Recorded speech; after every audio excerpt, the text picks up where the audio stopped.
शिव की भक्ति में है वो शक्ति जो हर बंधन को तोड़ देती है। उनकी कृपा से ही मिलती है हर खुशी जो हमें जोड़ देती है। अकाल मृत्यु वो मरे जो कर्म करे चंडाल का, काल उसका क्या करे जो भक्त है महाकाल का। महाकाल के भक्त का कोई कुछ नहीं बिगाड़ सकता। हर हर महादेव, जय शिव शंभु। सावन सोमवार व्रत की कथा। सावन सोमवार का व्रत कैसे करें और क्या है सही विधि और व्रत की कथा, आइए आज हम सुनेंगे। सावन का सोमवार इस साल 2025 में 11 जुलाई से शुरू हो चुकी है। पहला सावन सोमवार का व्रत 14 जुलाई यानी कि आज रखा जाएगा। अगर आप भी इस साल पहली बार सोमवार का व्रत रखने वाले हैं तो इसका सही नियम क्या है और इसकी व्रत की कथा क्या है, आइए जानते हैं। पहला सावन सोमवार व्रत 14 जुलाई को है। इस साल सावन में 4 सोमवार व्रत है। इसमें भगवान शिव और माता पार्वती की पूजा का विधि विधान बताया गया है। सावन सोमवार व्रत से जल्द विवाह के योग बनते हैं। मन चाहा या योग्य जीवन साथी की प्राप्ति होती है। महादेव की कृपा से अखंड सौभाग्य, सुख, समृद्धि और आगे धन, वैभव आदि की प्राप्ति होती है। सावन सोमवार व्रत के दिन जब शिव पूजा करें तो सावन सोमवार व्रत की कथा अवश्य सुने। इसके बिना सावन सोमवार व्रत अधूरा माना जाता है। सावन सोमवार व्रत कथा सुनने से आपकी मनोकामनाएं पूर्ण होगी। आइए सुनते हैं सावन की पहली सोमवार व्रत की कथा। सोमवार व्रत कथा के अनुसार एक धनवान व्यापारी अमरपुर नगर में रहता था। वह भगवान शिव शंकर का भक्त था। वह रोज शिव पूजा किया करता और दीपक जलाता था। उसका कारोबार अच्छा चलता था। उसके पास सभी प्रकार के सुख और सुविधाएं मौजूद थी। समाज में उसका नाम था, लेकिन वह काफ़ी दुखी रहता था क्योंकि उसकी कोई संतान नहीं थी। उसे एक पुत्र की चाह थी। उसे हमेशा इस बात की चिंता थी कि उसके जाने के बाद उसका व्यापार कौन देखेगा, उसका वंश कैसे आगे बढ़ेगा। पुत्र की प्राप्ति के लिए वह सावन सोमवार व्रत रखता था। शिवजी के मंदिर में जाकर शाम के समय दीपक जलाता था। यह कार्य करते हुए कई वर्ष व्यतीत हो गए। माता पार्वती भगवान शिव के इस भक्त के कार्य को देखती थी।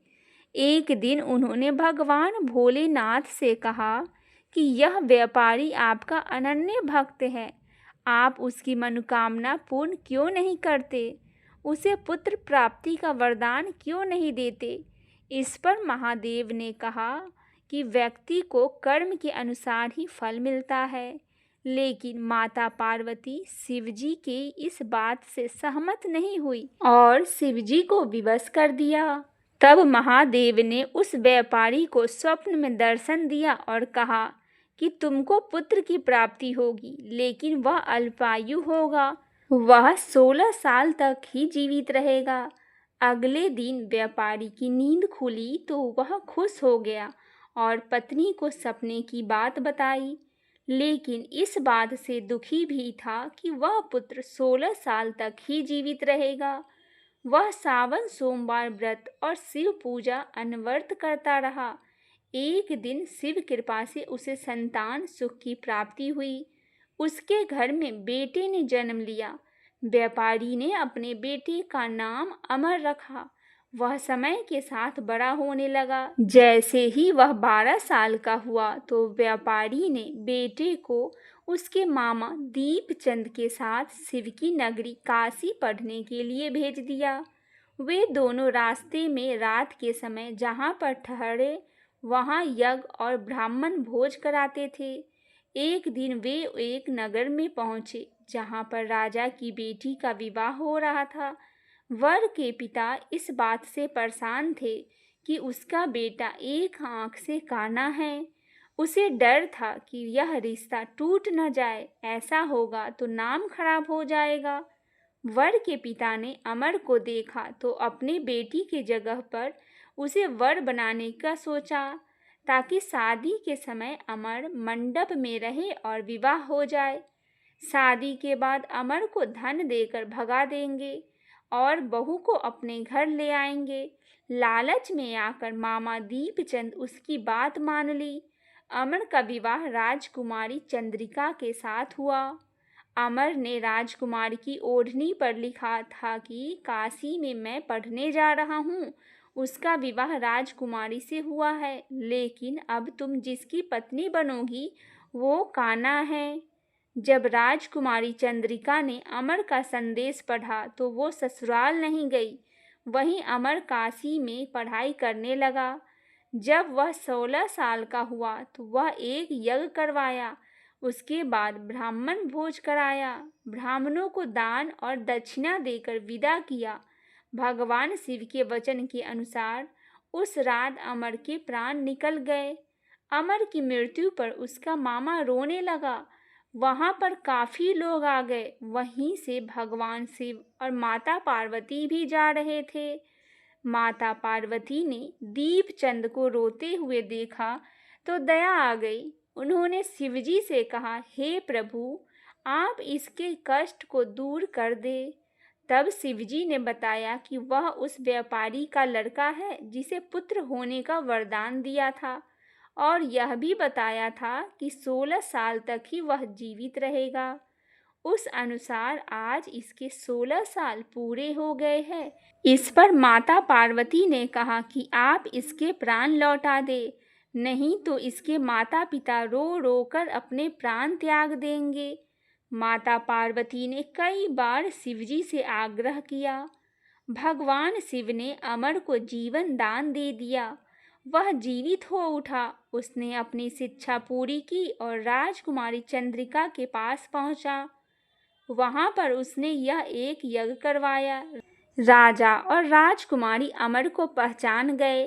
राजा अमर को घर लाए और उसका आदर सत्कार हुआ। उसके बाद राजकुमारी चंद्रिका अमर के साथ उसके घर चली गई।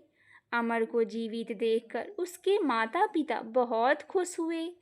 उस रात व्यापारी के स्वप्न में भगवान शिव एक बार फिर आए।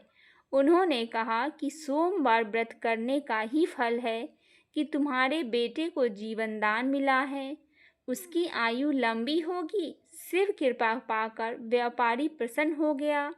सोमवार व्रत के पुण्य के प्रभाव से व्यापारी का पूरा परिवार सुखपूर्वक जीवन व्यतीत करने लगा। इस प्रकार से जो भी सोमवार व्रत और शिव पूजा करते हैं उसकी मनोकामनाएं भगवान शिव और माता पार्वती अवश्य ही पूरा करती हैं। बोलिए महादेव संग माता पार्वती की जय हो। आइए भक्तजनों, एक और बहुत ही सुंदर सी कथा सुनते हैं महादेव और माता पार्वती की।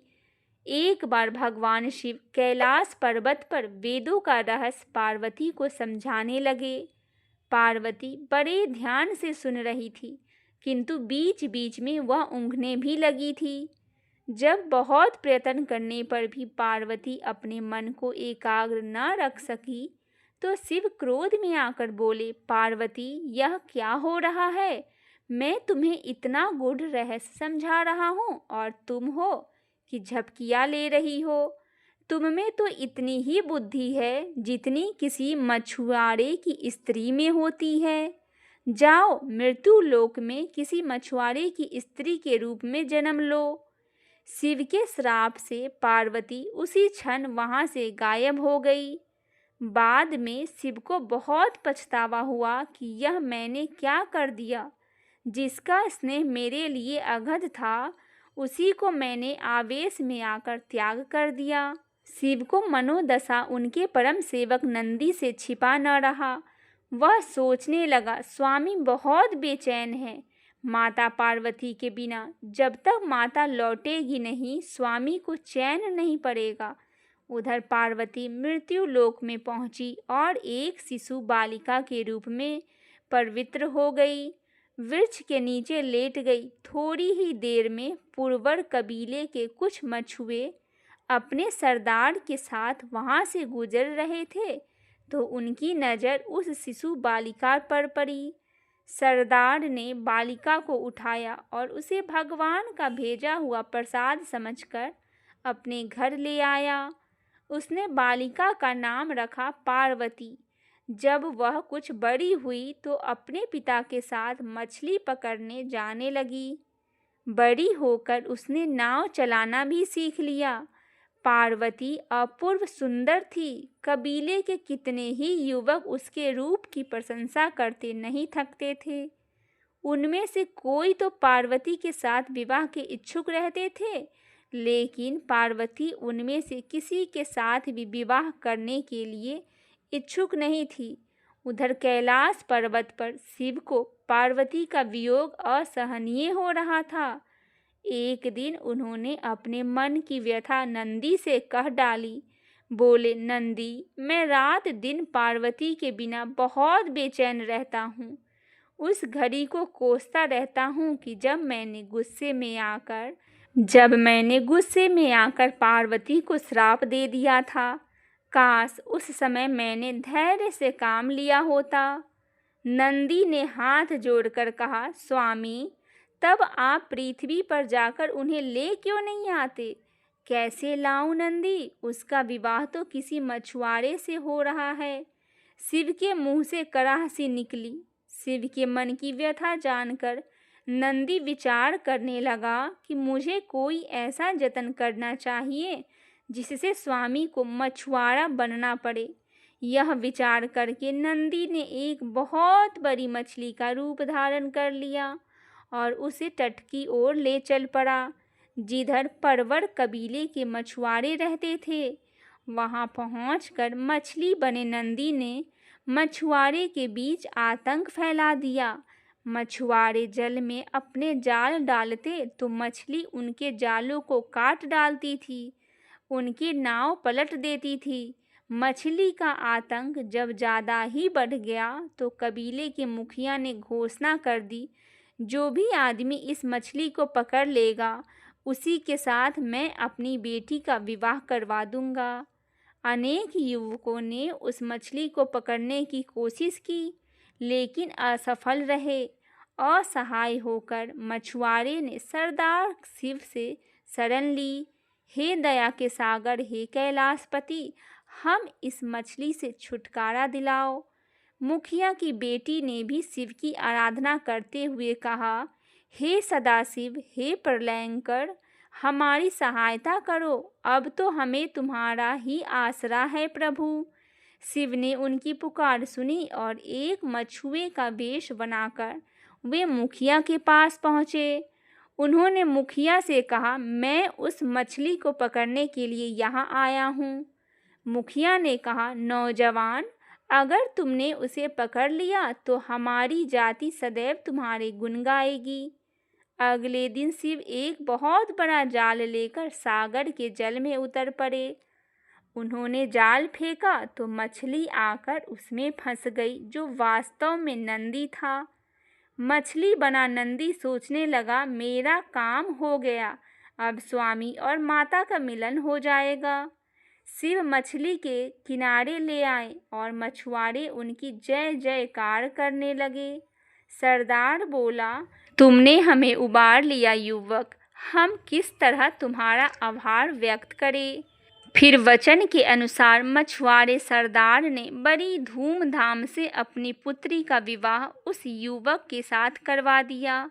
मछुआरे शिव और मछुआरिन पार्वती विवाहोपरांत नंदी अपने असली रूप में प्रकट हो गए और उन्हें अपनी पीठ पर बैठाकर कैलाश पर्वत पर ले आए। शिव की अंतर्वेदना दूर हो गई और माता पार्वती श्राप से मुक्त हो गई। जीवन चक्र पहले की तरह ही चलने लगा।